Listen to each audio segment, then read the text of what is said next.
अगर पाकिस्तान के अवाम की हालत बदलनी है तो खुद इमरान खान ने कहा है कि मुल्क नहीं तरक्की करते, खित्ते तरक्की करते हैं। तो खित्ते में ट्रेड जरूरी है। अब बात यह है कि हम जंग से कश्मीर ले नहीं सकते, डायलॉग हमारे हो नहीं रहे। अब डायलॉग ही एक वाहिद रास्ता है। अगर कश्मीर के साथ हम अब चीन के भी इख्तलाफात हैं, इसके बावजूद उनका 80 अरब डॉलर का उनकी तजारत है। अगर हम भारत के साथ और सार्क के साथ तजारत भी करें, डायलॉग भी करें, तो पाकिस्तान के अवाम की। इमरान खान ने एक दफ़ा फिर वाज़े वाशगाफ और दो टोक अल्फाज में कहा है कि भारत से जो तल्लुकात की बात होती है, की जाती है, वो कश्मीरियों से गद्दारी के मुतरद्दिफ है। जी अंजम साहब, आप क्या समझते हैं कश्मीरियों से गद्दारी के मुतरद्दिफ? आपको पता ही है आज आए हुए हैं, हमारे मेहमान आए हुए हैं पाकिस्तान में। हाँ, देखिए दो वाक़यात, जो जुमला कहा है कि हम भारत से तिजारत नहीं कर सकते, ये कश्मीरियों से के खून से गद्दारी होगी। इसके साथ वो ECO कंट्रीज़ के जो 10 ममालिक थे उनके नुमाइंदों से खिताब कर रहे थे। और वहाँ लेकिन अब सूरत हाल ये है कि ECO को बने हुए भी आज 30 साल हो गए हैं। ये RCD के बाद बनी थी।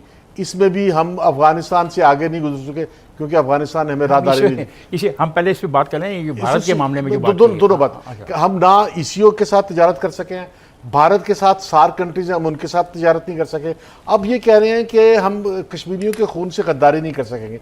भाई बात यह है कि अगर पाकिस्तान के अवाम की हालत बदलनी है तो खुद इमरान खान ने कहा है कि मुल्क नहीं तरक्की करते, खित्ते तरक्की करते हैं। तो खित्ते में ट्रेड जरूरी है। अब बात यह है कि हम जंग से कश्मीर ले नहीं सकते, डायलॉग हमारे हो नहीं रहे। अब डायलॉग ही एक वाहिद रास्ता है। अगर कश्मीर के साथ हम अब चीन के भी इख्तलाफात हैं, चीन ने तो हिंदुस्तान के एक बड़े इलाके पर कब्जा भी किया हुआ है, इसके बावजूद उनका 80 अरब डॉलर का उनकी तजारत है। अगर हम भारत के साथ और सार्क के साथ तजारत भी करें, डायलॉग भी करें, तो पाकिस्तान के अवाम की हालत बेहतर हो सकती है। और लड़ाई और हम अपनी जगह खड़े रहें कि हमने कश्मीर पर हमारा डिस्प्यूट है लेकिन हम तजारत खोलें ताकि इस मुल्क के हालात बदलें। कुछ जावेद एक सेकंड, ताजिकिस्तान के जो सदर आए हैं ना, उनके साथ मुश्तरका प्रेस कॉन्फ्रेंस करने में एक बात, जो बातें की गई उसमें भी आप पूरा गौर कर लीजिएगा कि उन्होंने कहा है कि रास्ता जो रूट है फ्रॉम पाकिस्तान टू ताजिकिस्तान या इसको मुकम्मल करने की ख्वाहिश।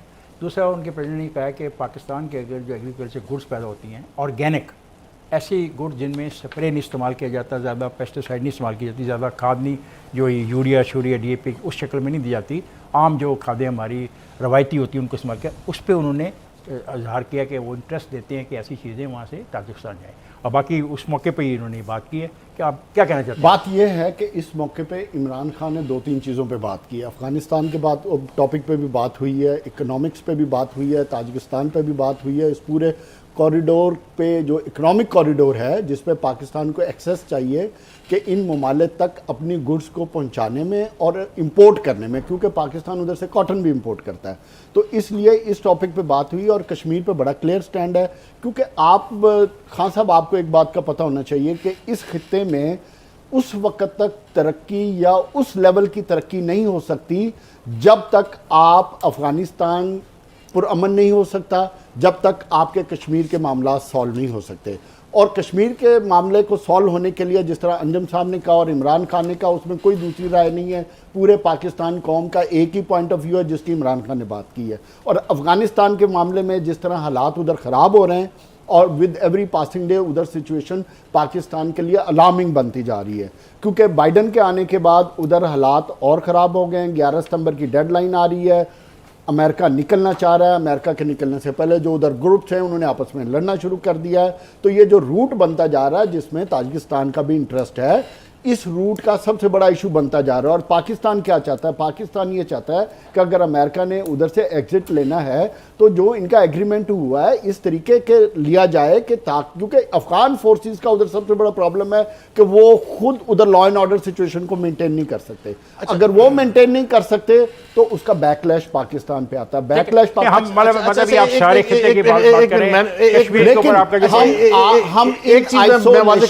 मैंने कहा है कि कश्मीर का इतना तनाज़ा होते हुए भी हमें भारत से जिसमें चाइना कर रहा है तिजारत करनी जिसमें चाहिए चाइना इंडिया ताकि की इस मुल्क के आवाम इस चीज़ के हालात बदले। नहीं आपने कहा ऐसी कोई बात ताकि नहीं मुल्क की किस्मत बदले। ऐसे मुल्क की किस्मत ऐसे नहीं बदलती जिनके साथ आपके 75 साल से इश्यूज चल रहे हैं, आप उनके साथ तजारत शुरू कर दें। आप कश्मीर के नहीं, ऐसे नहीं हो सकता, बिल्कुल नहीं। हमें जब तक कश्मीर की को मैं दावत दे रहा हूं भाई, लोगों के हालात ठीक होने चाहिए, नहीं होने चाहिए। बहाल नहीं होती, बुखारी साहब, हमें क्या कोई कहते हैं तजारत सूरत नहीं हाल करनी चाहिए। लोगों के हालात बदलने चाहिए भाई, तनाज़े चलते रहने का चलते जी रहने। खान साहब गुजारिश ये है कि दो बातों के हवाले से बात करनी है मुझे। एक तो कश्मीर के हवाले से जो बयान इमरान खान साहब ने दिया है उसकी ना सिर्फ तारीफ होनी चाहिए बल्कि उसकी तायीद भी होनी चाहिए, इसलिए कि वो यकीनी तौर पे पाकिस्तान के लोगों और कश्मीर जो मकबूजा कश्मीर है जो हिंदुस्तान हड़प करके बैठा है उसके अवाम की ऐन सही तर्जुमानी है।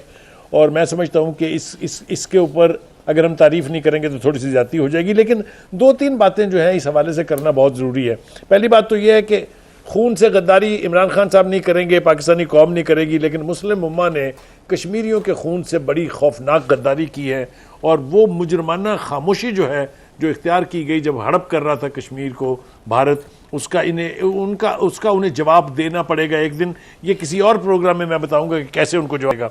अब दूसरी बात यह है, इस हवाले से फ़ौज और सिविल हुकूमत इनको एक पेज पर होना चाहिए। भारत के साथ तजारत हो, ताल्लुकात हो, डिप्लोमेसी हो या दूसरे मंसूबे हों, इसके ऊपर दो आवाज़ें नहीं होना चाहिए, कोई बैकडोर डिप्लोमेसी नहीं होनी चाहिए। स्ट्रेट फॉरवर्ड जो स्टांस इमरान खान साहब ने लिया इसके ऊपर कायम रहना चाहिए। अब आ जाइए जनाब, जो अफ़गानिस्तान के साथ पाकिस्तान का अमन जुड़ा है इसकी बात बिल्कुल हम मानते हैं, लेकिन ये एक ऐसी हकीकत है जिसकी हमने कीमत बहुत ज़्यादा चुकाई है। अगर आपको याद हो कि 40 लाख महाजरीन का तोहफ़ा दे के हमें अमेरिका ने पलट के हमारी तरफ नहीं देखा और वो मेज़बानी जो हम पर ठोसी गई थी वो आज तक हम उसका कर्ज चुका रहे हैं जो हमने लिया भी नहीं था। दूसरी बात यह है कि अमेरिका कभी ये नहीं चाहेगा कि पाकिस्तान का कोई ऐसा मंसूबा जी मैं मुकम्मल कर लूँ बात अपनी ज़रा। अमेरिका कभी नहीं चाहेगा कि कोई एक ऐसा मंसूबा जो है वो तकमील तक पहुंचे जिससे पाकिस्तान की इक़्तिसादी सूरत हाल बेहतर हो जाए। सी पैक की दुश्मनी से पेट में अब तक मरोड़ उठ रहे हैं, इसराइल के भी, इंडिया के भी और अमेरिका के भी। और ये अब जिस रूट की बात की जा रही है जिसने अफगानिस्तान के रास्ते यहाँ तक आना है, इससे पहले ईसीओ की सारी कोशिशों के ऊपर जिस तरह से पानी फेरा गया था, फिर इसके बाद जो हमारी सार्क है उसका बेड़ा गर्क किस तरह किया गया, तो कोई भी ऐसा रास्ता हमें देने के लिए अमेरिका तैयार नहीं है जिससे पाकिस्तान अपनी इकोनॉमिक कंडीशन जो है उसको बेहतर कर सके।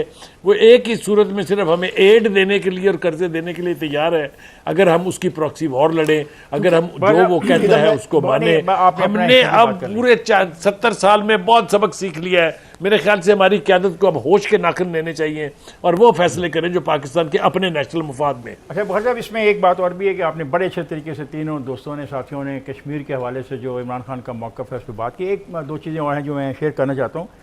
तो ताजिकिस्तान के सदर आए हैं इमाम अली, उन्होंने कहा है कि ख़ित्ते में जो ग्लोबल वार्मिंग के इश्यूज़ हैं, क्योंकि ये इलाका भी उन इलाकों में शामिल होता है जो माउंटेन्स के साथ जहाँ पे ग्लेशियर्स हैं, पानी आता है।